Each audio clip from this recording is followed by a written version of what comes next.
지금 너희는이라고 하는 말로 시작되는 제목들의 연속 설교를 하고 있지요. 오늘은 네 번째 설교입니다. 그동안 세 번 설교를 했는데 기억하시겠습니다마는 첫 번째는 너희는 나의 피조물이다. You are created by God and for God 말씀을 드렸고, 너희는 언약 백성이다. 그래서 우리가 약속 있는 백성임을 또 말씀을 드렸습니다. 지난 주일에는 너희들은 하나님의 사랑하는 자녀이다 라는 말씀을 드렸어요. 오늘은 너희는 내 양이다. 너희는 내 양이다. 제목을 정해놓고서 여러 차례 이 말씀을 가지고 되뇌이고 묵상을 해봤어요. 근데 이 말에 두 가지 뜻이 담겨 있는 것을 발견하게 되었습니다. 너희는 내 양이다. 너희는 내 양이다. 묵상하다가 그게 탁 떠오르니까 정신이 바짝 나더라고요. 하나는 너희는 양이다라고 하는 그런 말이죠. 너희는 내 양이다 해서 두 가지 뜻이 있는데, 하나는 너희는 양이다.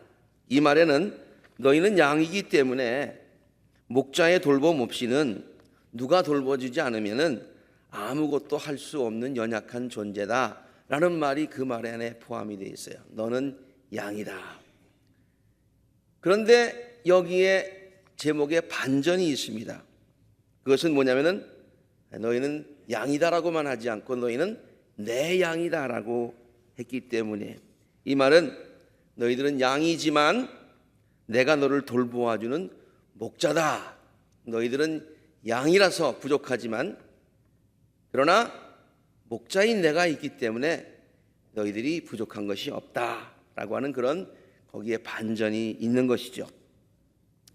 그러면 너는 양이다라는 말의 뜻을 좀 더 구체적으로 한번 살펴보도록 하겠습니다.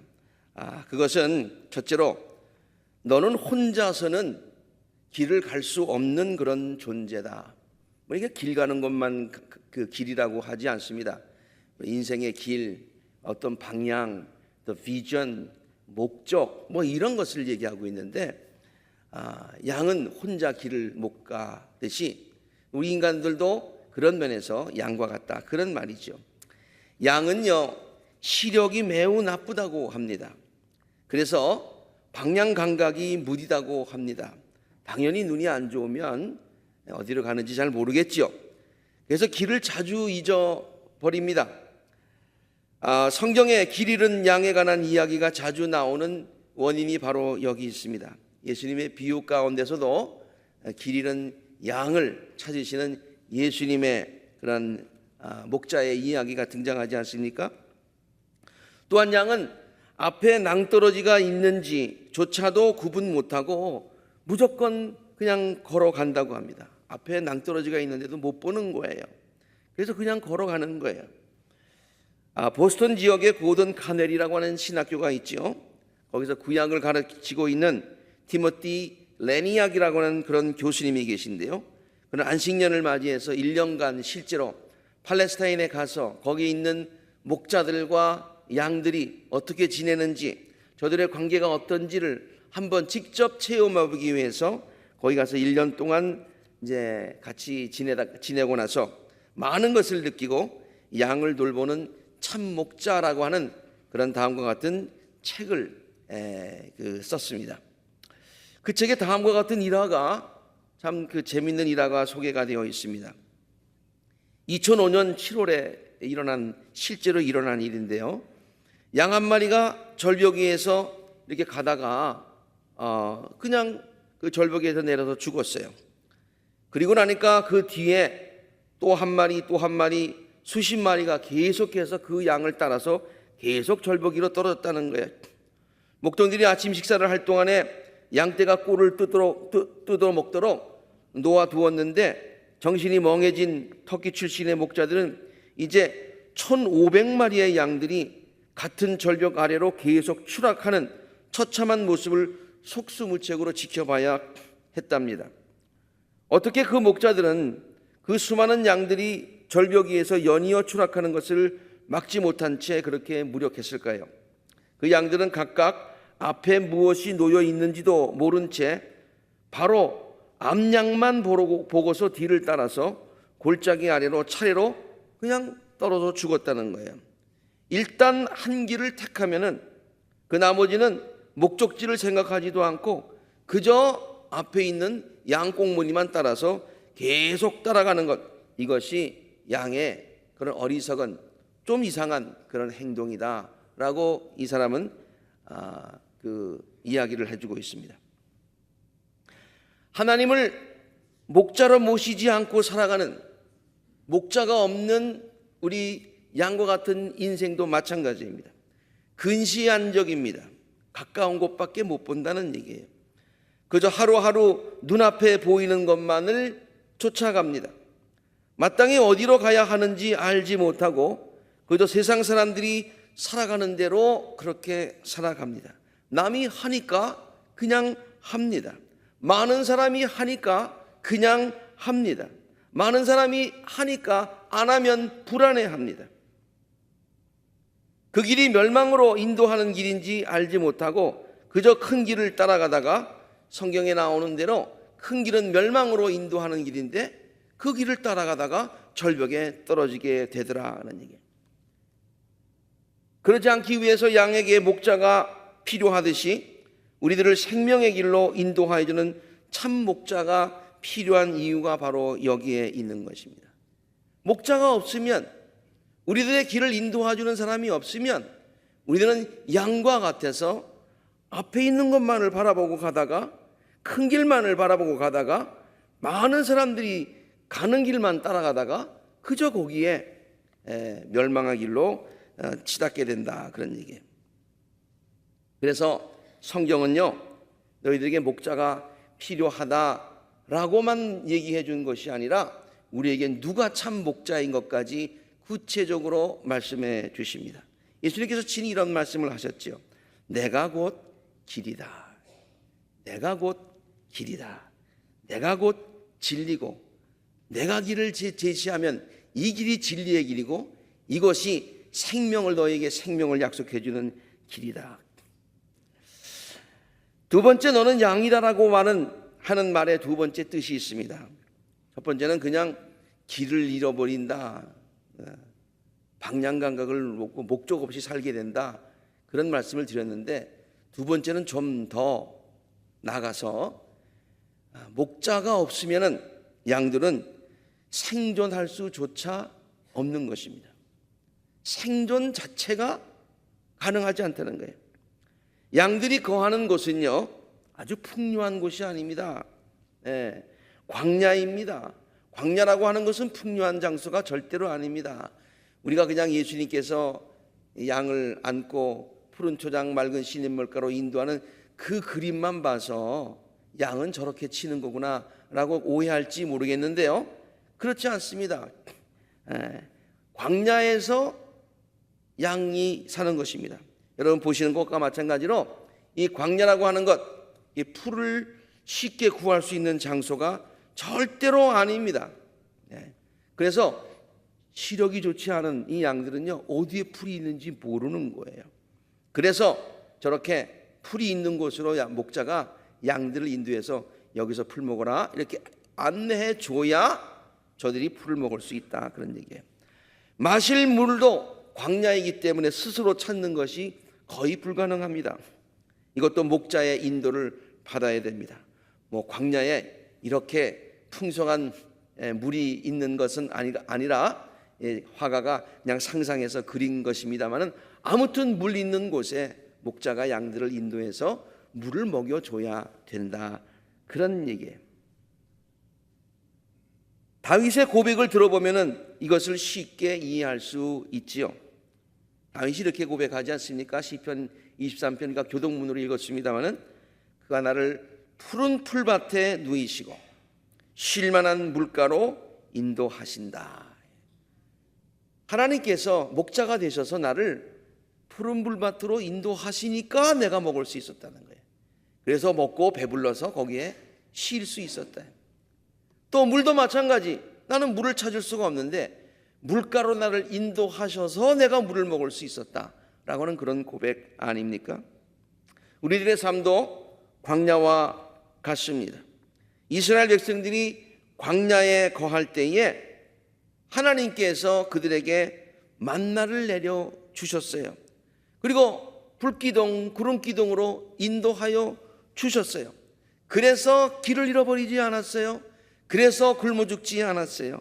마찬가지로 우리들의 삶에도 주님께서 목자 되셔서 우리들을 구름기둥으로 불기둥으로 인도하시고 우리들을 푸른 초장과 맑은 시냇물가로 가셔서 먹이시고 마시우게 하셨듯이 우리들에게 날마다 생명의 만나를 내려주셔서 입히시고 먹이시고 돌보아 주셔야 우리들이 살아갈 수 있다고 저는 있는 것을 성경이 우리들에게 가르치고 있는 것이죠. 세 번째, 너는 양이다고 하는 말의 뜻을 깊이 생각해 보면은요, 첫 번째는 너희들이 양이니까 길을 잃어버려 어디를 갈지를 모르는 거야. 둘째는 생존 자체가 불가능한 거야. 세 번째는 뭐냐면은 혼자의 힘으로는 너희들이 일어설 수가 없어. 살다 보면 자주 넘어지게 돼. 특별히 양은요, 그 등치에 비해서 그렇게 크질 않습니다. 양의 크기의 몸집에 비해서 다리가 굉장히 가늘어요. 그리고 거기에 또 이제 그 양털이 이렇게 점점 자라잖아요. 털의 무게가 굉장히 무거워진답니다. 거기다 비라도 맞으면은 엄청 무거워진대요. 그래서 가다가 넘어진다는 거예요. 이렇게 넘어지는 거예요. 이렇게 넘어지면 우리가 봐도 못 일어날 것 같죠. 실제로 못 일어난다는 거예요. 못 일어나. 목자가 올 때까지 그냥 그러고서 매매 그러고 있는 거예요. 그래서 목자가 와가지고 억지로 해가지고 이렇게 세워주면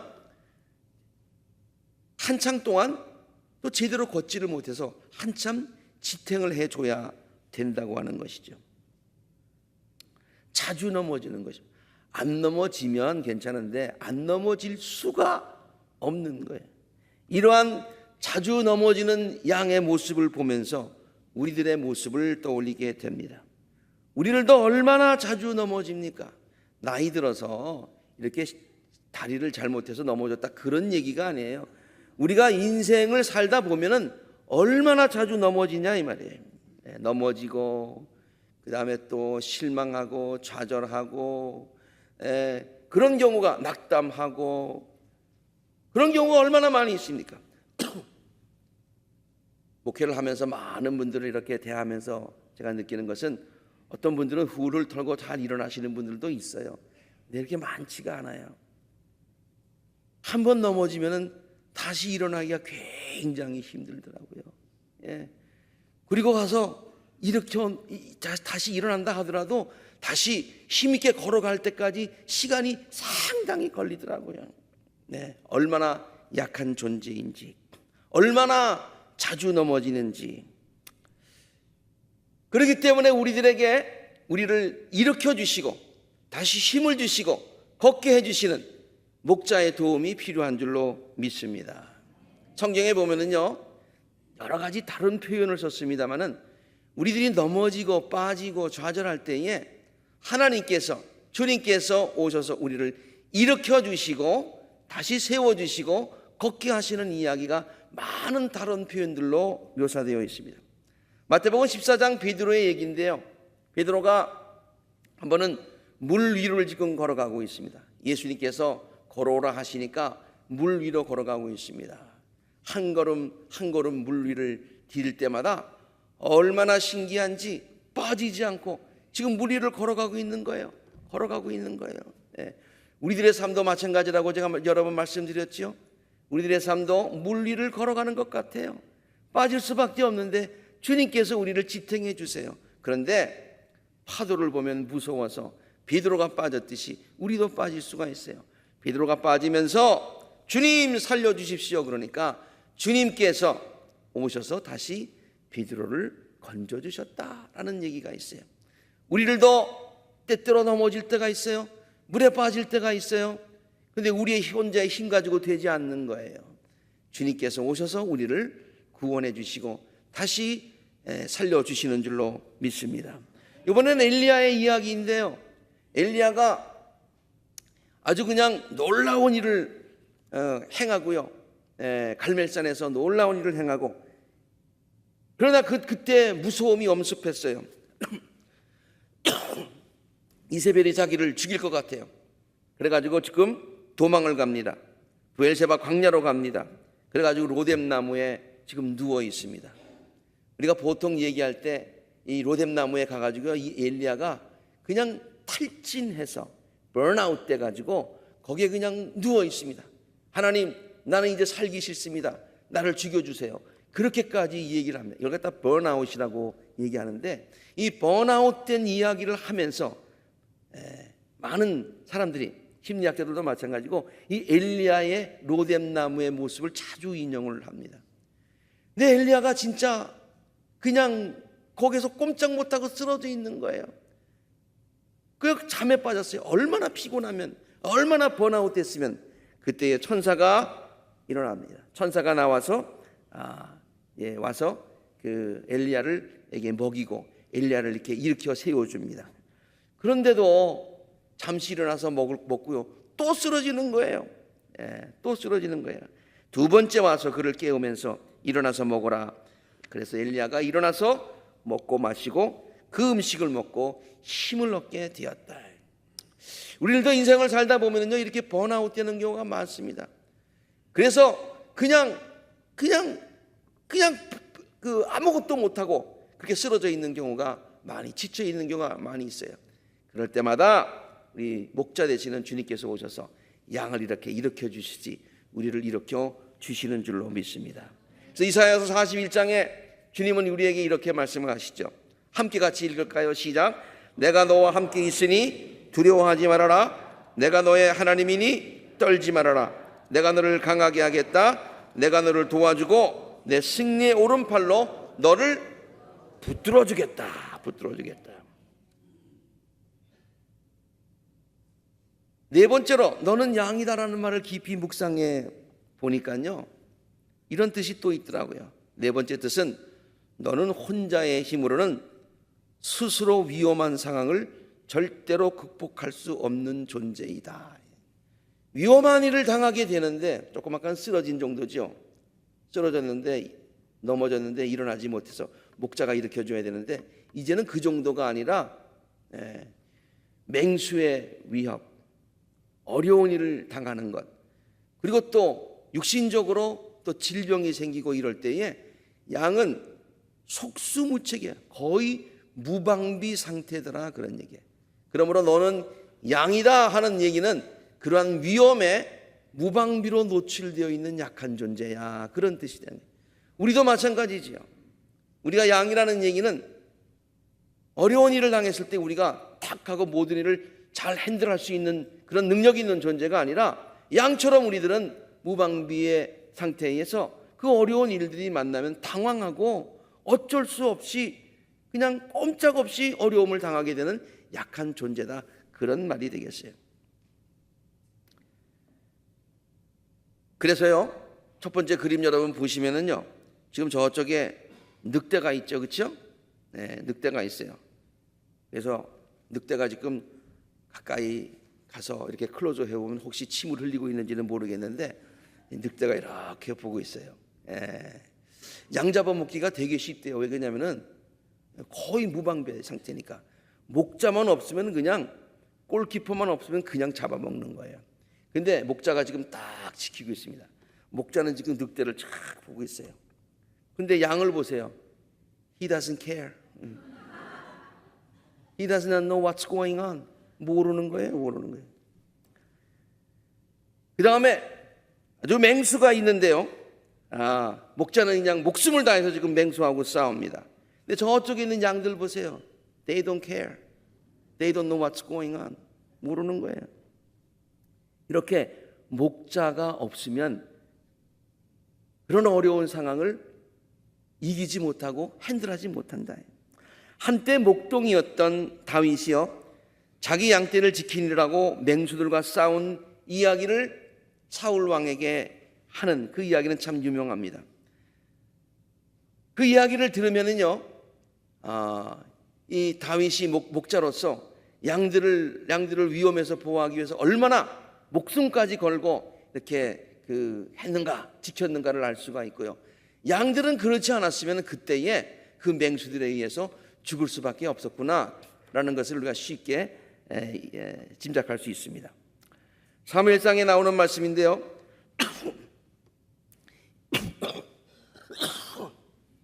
임금님의 종인 저는 아버지의 양떼를 돌봤는데요, 사자나 곰이 양떼에게 달려들어가지고 한 마리라도 물어가면은요, 저는 곧바로 뒤쫓아가서 그놈을 쳐 죽이고 그 입에서 양을 꺼내어 살려내곤 했습니다. 그 짐승이 저에게 덤벼들면 저는 그 턱수염을 붙잡고 때려 죽였습니다. 참 용감한 다윗의 모습입니다. 이게 다윗은요, 자기의 용감성을 과시하기 위해서 이 얘기한 게 아니에요. 양들을 사랑하는 마음으로 목자의 본분을 다했다는 것을 말하고 있는 거예요. 양은 맹수로부터 그런 위험에만 노출되어 있는 것이 아닙니다. 양들은 온갖 곤충들과 해충들에게 시달림을 받는다고 합니다.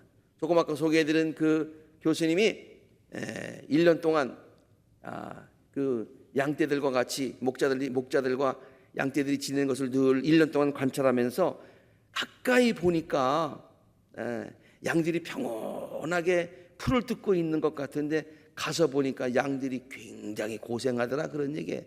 특별히 무슨 고생을 하냐면은 날파리 뭐 이런 게 너무 많아가지고. 그 왜 그렇게 많을까? 양이 더럽기 때문에 그래요.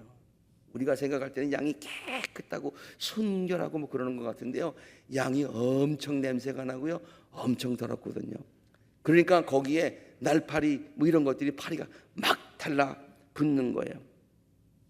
이 교수님이 얘기한 그 양들을 괴롭히는 곤충들을 이렇게 얘기합니다. 쇠파리, 말파리, 사슴파리, 모기. 네, 무슨 파리인지는 모르겠어요. 아무튼 하여튼 여러 가지 온갖 그런 그 파리들이 괴롭히는데요.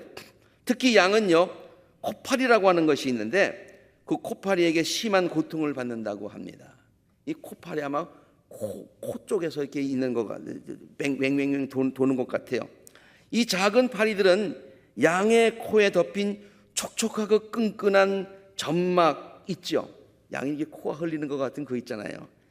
거기에다가 파리들이 잉 하다가 이렇게 할 때는 하다가 어쩌다가 그냥 거기다 싹 앉아가지고 알을 탁 낳는 거예요. 그러면은 그 알이 며칠 안에 부화가 되어가지고요, 그 안에서 작고 기다란 벌레와 같은 유충이 생겨가지고 그 유충이 양의 콧구멍을 통해 가지고 머릿속으로 들어가게 된다는 거예요. 그러면은 그 머릿속에 들어가가지고 뇌를 이렇게 그 자극을 하면은 양이 견디지를 못하는 거예요. 거의 미친 것 같이 그렇게 행동을 한대요. 너무 괴로워가지고요, 앞에 있는 그 바위, 나무 있으면 가가지고 가서 들이받는다는 거예요. 받으면 어떻게 되겠어요? 죽는 거지 뭐. 죽는 거예요. 발작 현상을 일으키다가 이상하게 행동하다가 머리 받고 죽는 그런 양들이 생긴다는 거예요. 목자들은요, 그러한 양의 고통을 잘 알고서 그것을 미리 방지해 주기 위해서 노력하지 않으면 안 되는 거예요. 그러니까 목자가 없는 양들은 그냥 무방비 상태로 이렇게 노출되어 있어요. 죽을 수밖에 없어요. 그러나 양을 아끼는 목자가 있으면은 그렇게 하지 않도록, 그 코파리의 피해를 보지 않도록 미리 거기다 방충제를 발라주는 거예요. 방충제를 발라주면은 파리가 와서 알을 못 가는 거예요. 코파리가. 옛날에는 방충제가 없어가지고요, 이 시편 23편을 쓸 때 다윗 때는 무슨 이게 방충제, 뭐 화학제품 이런 게 없어가지고 목자들이 친히 여러 가지 기름들을 갖다가 섞어서 이제 방충제와 같은 걸 만들어 가지고 양에게 발라준다고 합니다. 양에게 발라주는 거예요. 다 얼굴에다가 발라주고 머리에다가 발라주고 매일 아침마다 한 번씩 이렇게 발라주는 거예요. 그러면은 코파리들이 와가지고 앵앵하다가 못 안고 날아가게 되는 거예요. 그것뿐만이 아니에요. 그래서요, 다윗이 시편 23편에 기름으로 내 머리에 바르시니, 그 말이 양들을 보호하는 목자의 그런 배려가 그 말 가운데 포함이 되어 있다고 하는 거지요. 네. 그 다음에 이 양은요, 이 기름으로 머리를 발라주는 거 두 번째 목적이 있는데요. 그거는 뭐냐면 양들이요 굉장히 순한 것 같은데 알고 보면 성격이 별로 안 좋으시대. 그래가지고요 그냥 갖다 들이받는 됩니다. 양들이요, 특별히 수컷들이 그냥 그렇게 서로 싸운대요. 싸울 때 어떻게 싸우느냐면은 머리를 들이받고 싸우는데요. 그 기름을 안 발라놓으면은 꽝 싸워가지고 머리가 부서지도록 서로가 싸우는 거예요. 근데 기름에다가 머리를 발라주면 이게 박치지 못하는 거예요. 박치기 못하는 거예요. 그래서 이 목자가 양들을 이렇게 머리를 기름을 다 발라줘서 코파리가 들끓지 못하게 하고, 그리고 또 양들끼리 서로가 싸우지 못하도록 그런 공동체에서 살 수 있도록 그 여건을 만들어주는 역할을 한다고 하는 것이죠. 양을 노리는 맹수들이 많고 또 양에게 이런 여러 가지 질병들이 많이 있듯이요, 우리들의 삶을 위협하는 것들이 굉장히 많이 있습니다. 재난이 우리들의 삶을 위협하는 경우가 있지요. 갑작스럽게 어려운 일을 당할 때도 있지요. 온갖 질병들이 우리들의 삶을 위협하는 경우가 얼마나 많이 있습니까? 그런데 우리들은 양들처럼 혼자의 힘으로는 스스로 위험한 상황을 극복할 수 없는 그런 연약한 존재라는 그런 말이에요. 양들을 온갖 위험으로부터 지켜주는 목자가 필요하듯이 우리들의 삶을 날마다 순간마다 눈동자처럼 지켜주시는 하나님의 돌보심과 도우심이 필요한 이유가 바로 여기에 있는 줄로 믿습니다. 시편 기자는요, 우리들의 삶을 지켜주시는 하나님의 손길을 이렇게 묘사하고 있습니다. 시편 122편에 있는 말씀인데요, 하나님께서 지켜주신다는 얘기인데 이 이야기를 좀 반대로 한번 읽어보면은, 반대로 뒤집어서 한번 읽어보면은, 하나님이 이렇게 우리를 지켜주지 않으시면 우리는 위험에 빠질 수밖에 없고 우리는 그냥 무방비 상태로 이런 위험에 노출되어 있습니다라는 그런 고백과 같은 것이라고 생각해요. 주께서는 네가 헛발을 디디지 않도록 지켜주신다. 너를 지키시느라고 졸지도 아니하시고 주무시지도 아니하시고, 주님께서 내 오른편에서 너의 그늘이 되어주시고, 낮에 해도 너를 상치 아니하고 밤의 달도 너를 해치지 못하게 지켜주시고, 주님께서 모든 재난에서 지켜주시고 내 생명을 지켜주실 것이다. 주님께서는 내가 나갈 때나 들어올 때나 이제부터 영원토록 너를 눈동자처럼 지켜주실 것이다. 이렇듯 너희는 양이다 라고 하는 말은요, 너희는 양이기 때문에 목자의 돌봄 없이는 아무것도 할 수 없는 연약한 존재라는 뜻이 담겨 있고, 바로 그것은 우리를 향해서 하시는 말씀이에요. 그런데 서두에서 말씀드렸듯이 여기에 반전이 있다고 말씀드렸습니다. 그것은 하나님께서 양된 우리들에게 너희는 약한 양이지만 그러나 너희들은 내 양이다, 나의 양이다 라고 말씀을 해 주시기 때문이에요. 이것이 은혜이지요. 이것이 은혜이지요. 그리고 나의 양이라고 선포하신 그 목자는 싹군 목자님이 아니시고, 아까 다윗처럼 다윗과 같이 선한 목자가 되어서 그 양을 위해서 목숨을 걸고 맹수하고 싸웠듯이 우리 주님께서는 우리의 선한 목자가 되시는데, 어느 정도의 선한 목자냐? 요한복음 10장 11절에서 15절까지 있는 말씀을 요약하면 다음과 같습니다. 나는 선한 목자다. 선한 목자는 양을 위해서 자기 목숨을 버린다. 나는 내 양들을 위해서 내 목숨을 버린다. 나는 우리의 양들이 생명을 얻을 때 더 풍성하게 얻게 하기 위해서 나는 최선을 다한다 라고 선언하고 계시는 것입니다. 그러므로 너희는 나의 양이다 라는 이 말에는 하나님의 놀라운 은혜가 담겨 있는 줄로 믿습니다. 혼자서는 아무것도 할 수 없는 양들이 선한 목자 되신 하나님의 은혜로 모든 것을 할 수 있게 되었기 때문이죠. 나는 양이다, 너희는 양이야. 그러니까 부족한 게 많아. 아무것도 할 수 없어. 존재 자체도 생존도 불가능해. 그러나 내가 너의 목자가 되니까 You have everything. 내 잔이 차고도 넘칩니다라고 고백할 수 있는 거야. 이것이 바로 다윗의 고백 아닙니까? 여호와는 나의 목자시니 내게 부족함이 없으리로다. 여호와는 목자, 나는 양입니다. 그래서 부족한 것 투성입니다. 내가 아무리 왕이 되었더라도, 내가 지금 왕이지만 그러나 나는 스틸 아무것도 할 수 없는 약한 양입니다.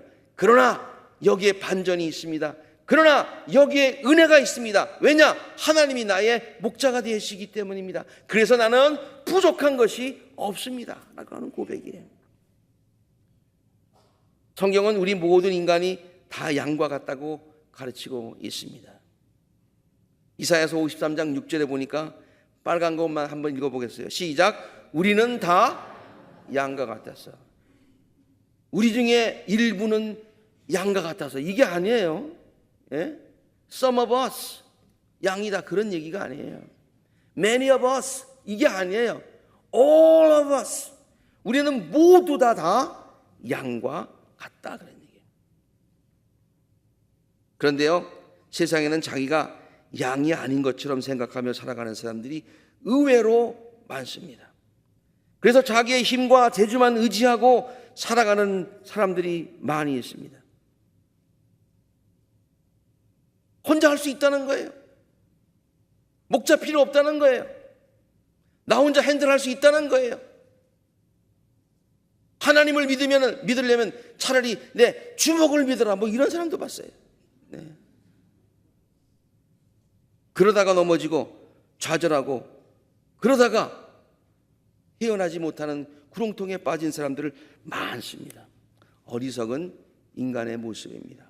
어리석음이고요, 자만이고요, 하나님 앞에서의 교만이고요. 제가 지난번에 말씀드렸듯이 그 교만은 하나님이 가장 싫어하시는 것이다. 이것은 마치 돈키호테가 풍차를 향해 달려가는 삶과 같은 것입니다. 여러분, 돈키호테 아시죠? 지금 막 달려가고 있습니다. 앞에 풍차를 확 쓰러뜨리려고. 어떻게 될 것 같아요? 어떻게 될 것 같아요? 해봐야 할 것 같아요? 네, 아니에요. 해보나 마나예요. 해보나 마나예요.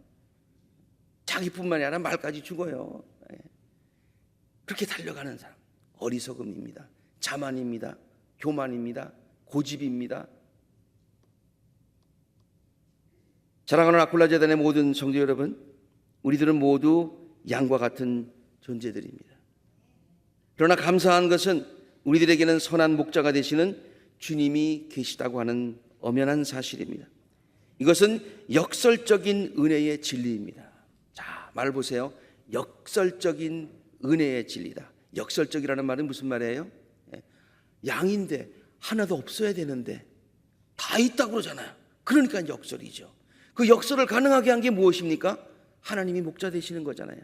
그리고 그 하나님의 은혜가 거기에 있기 때문이잖아요. 그래서 역설적이면서 은혜의 진리다, 그런 말입니다. 부족한 양이 모든 것을 풍성하게 경험할 수 있는 것, 얼마나 역설적이고 얼마나 은혜가 풍성한 진리입니까? 이 귀한 진리를 깨닫고서 약하지만 주님을 의지함으로 강함과 풍성함을 경험하며 살아가시는 우리 복된 모든 양들이 되시기를 우리들의 선한 목자가 되어주시는 예수 그리스도 이름으로 간절히 축원합니다.